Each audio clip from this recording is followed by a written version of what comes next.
In 1998, former San Diego Deputy Mayor Bill Mitchell says he was the victim of medical malpractice.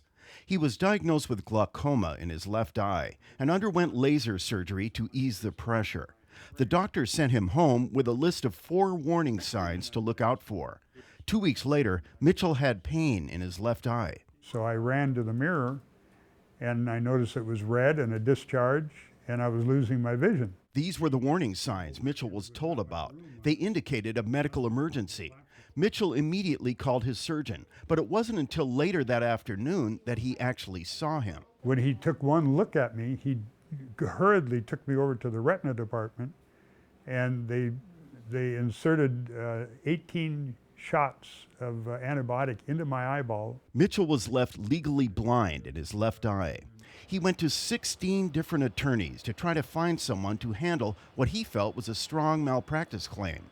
But Mitchell says because of California's $250,000 cap on pain and suffering damages and malpractice suits, no one would take the case. When you start talking penny ante money where they'd get half of the $250,000, that means $125,000. It isn't worth their time. The California legislature approved the cap on pain and suffering damages in 1975 in an attempt to lower the price of malpractice insurance. Prop 46 would raise the cap to $1.1 million and index it to inflation. The measure would require random drug testing of doctors, and it would mandate physicians who prescribe narcotics to use the Cures system.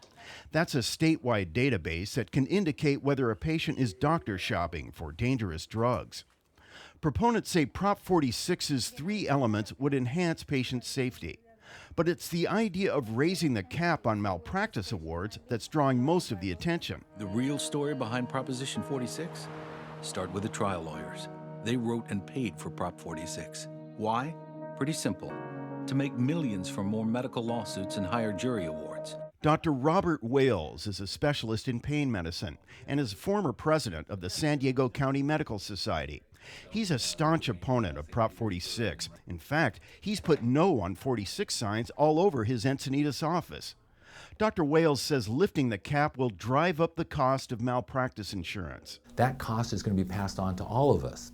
It increases the cost for health care. Wales says if malpractice insurance rates go up dramatically, some doctors will be forced to close their doors. So access to care will be a real issue because of this.